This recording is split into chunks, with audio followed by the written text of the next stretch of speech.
What is up, YouTube? It is the Blue Collar Magic Guy, and I'm back with another deck build. Super excited about this card. Let's get right into it. It is going to be Nashi, Searcher in the Dark.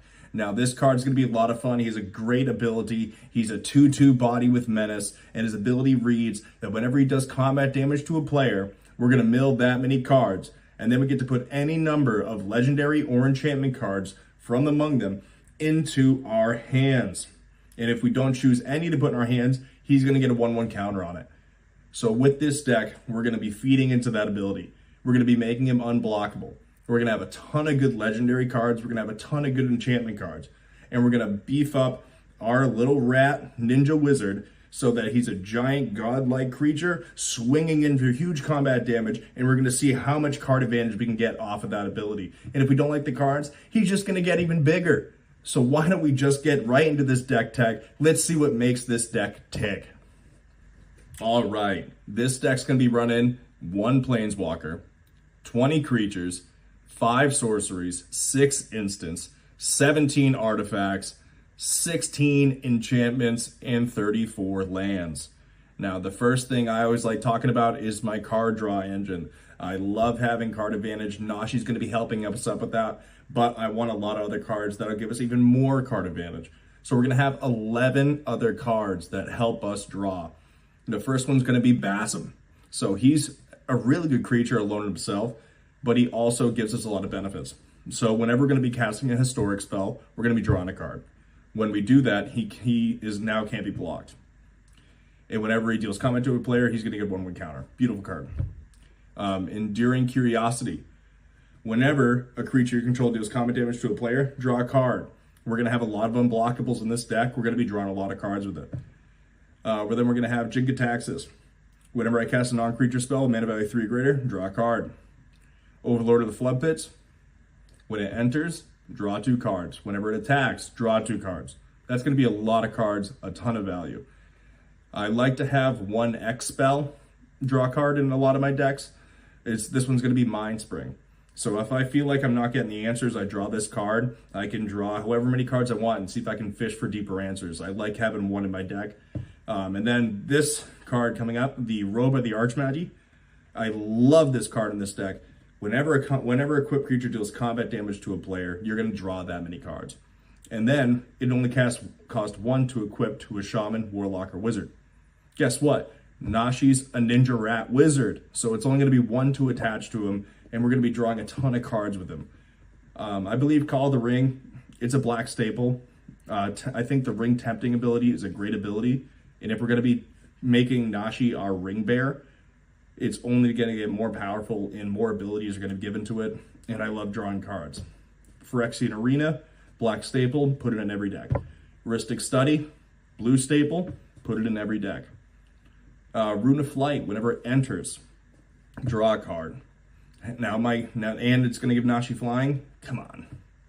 Last, we're going to have the Geier Reach Sanitarium. It's going to be tap 2. Each player draws a card, discards a card.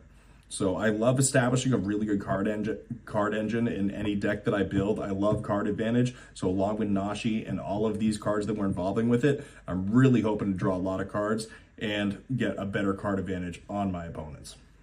Okay, so now we've established our card engine. Well, what cards do we want to be drawing into? We want to be drawing into our legendaries and enchantments. And in this deck, we're going to be running 28 legendary spells. Now, I'm not going to explain all 28 of them. I want to explain and to go into a deeper perspective of what I think the best cards are. So let's talk about some legendaries. We're going to start off with Kaito, Bane of Nightmares. It's the newest Planewalker from this set, and I think he fits perfect into this deck. Now, his +1 is get an emblem. Ninjas you control get +1/+1. That's going to help Nashi get bigger and bigger. And then its -2 is tap target creature, put 2 Suns counters on it. So now it can also beef up Nashi and help us clear the way to attack with him to deal combat damage to get his triggered ability. Then we're going to have Hanakar the Traveler. This is awesome in this deck because we can't get back everything. Not every single spell is going to be legendary. So when this deals combat damage to a player, I may cast an artifact spell from my hand or my graveyard, just paying life equal to its cost. And that's going to be great for us getting some stuff back from the graveyard. And then we're going to have Grima, Sormon's Footman. Whenever it deals combat damage to a player, that player exiles cards from the top of their library until they exile instant sorcery spell. I may pay that without paying the mana cost. So it also can't be blocked. I think it's just instant value that helps with the deck, and it's a good legendary spell. Kira, the Swirling Sky. It's a 6/6 body. It's a flyer. It's awesome to have in a lot of decks. But when it dies, I get to return any number of target non-land permanents of total value 6 or less to their owner's hands. So it's essentially a board wipe if someone were to get rid of it or block with it. No one likes taking 6 to the face, so they're going to want to kill it. When they do, we're going to be able to bounce a lot of stuff. Same thing with Lorthos, the Tide Maker. So it is 8 mana for an 8/8 body, but whenever it attacks, you may pay 8. If you do, tap up to 8 target permanents. So I love the fact that we're tapping everything down, clearing the way essentially, so that Nashi can get in unharmed and we can just be dealing all that combat damage and getting all the card advantage off of his ability. We want to make sure that goes through. Then we're going to have Overloader the Bailmark. New card from the set. Whenever enters or attacks, mill 4 cards, then you may return a non-avatar creature card or planeswalker card from your graveyard to your hand. So it's not just in the 4 cards that you milled, it's just in your graveyard.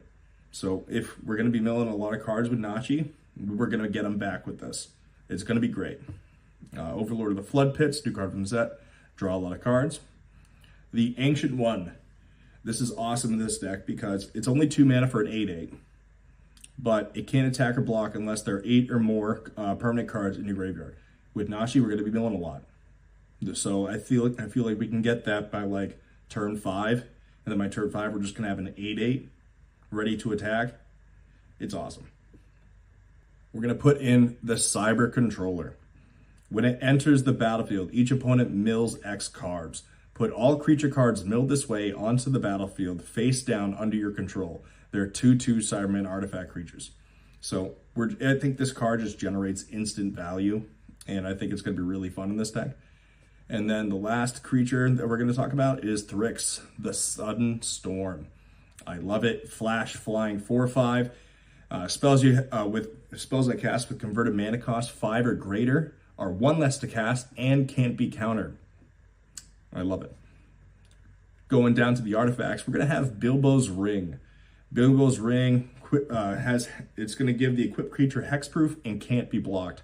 Like I said, we want to make sure Nashi can't be blocked. We need his ability to go off, so we need to put a lot of cards in there. We need to clear the way, and we need to make sure that he can't be blocked. Next, I'm so excited. I finally can put this card into a deck. It seems so much fun. It's Elbrus, the Binding Blade.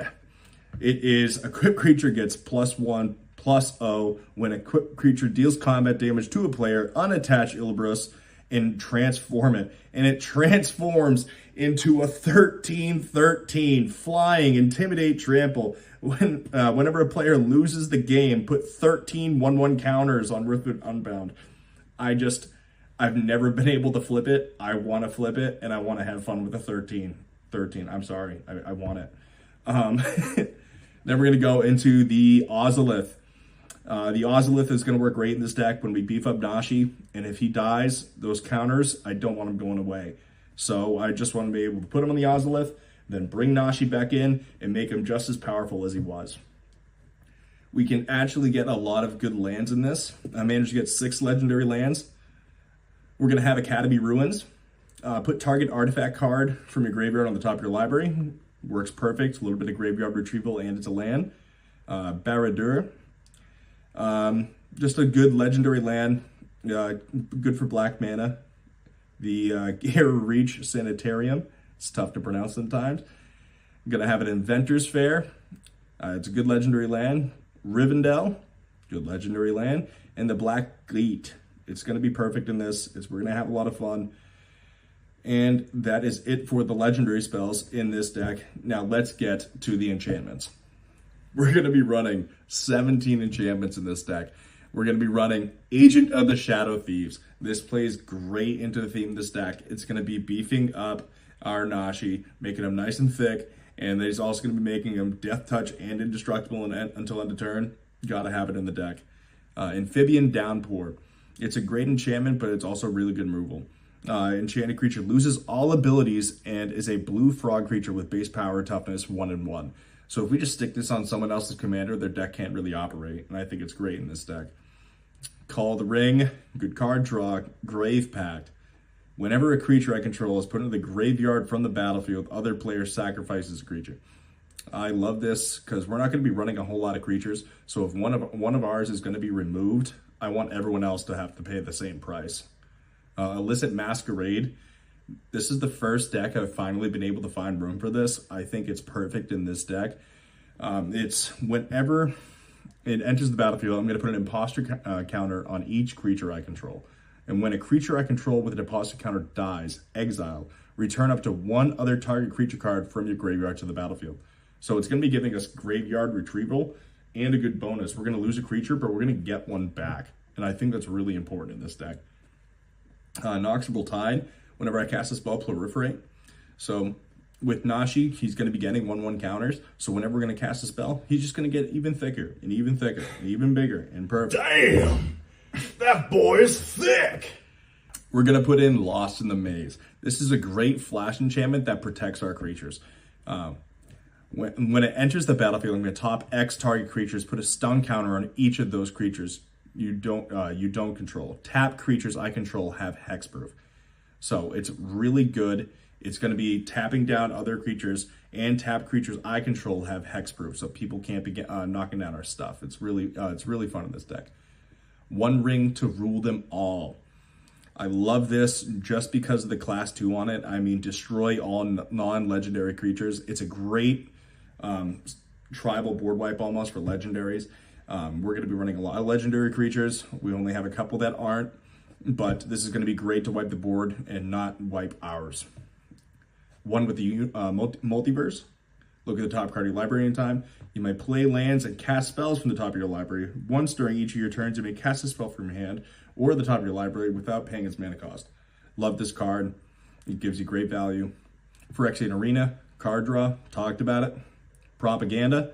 Love this in this deck. We're not going to be running a lot of creatures, so now people have to pay 2 mana if they want to attack us.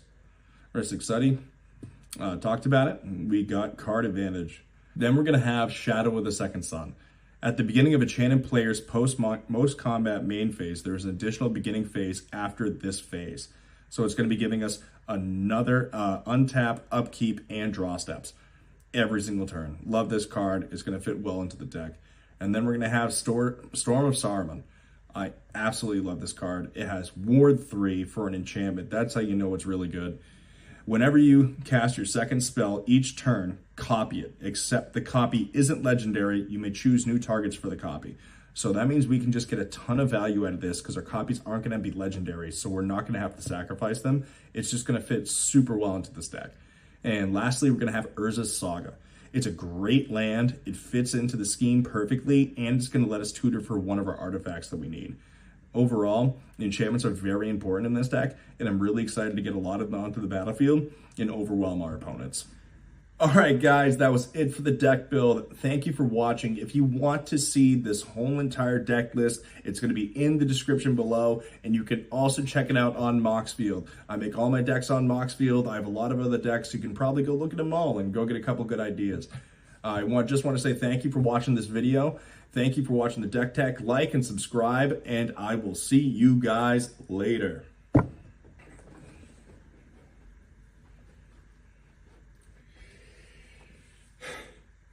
Damn! That boy is thick!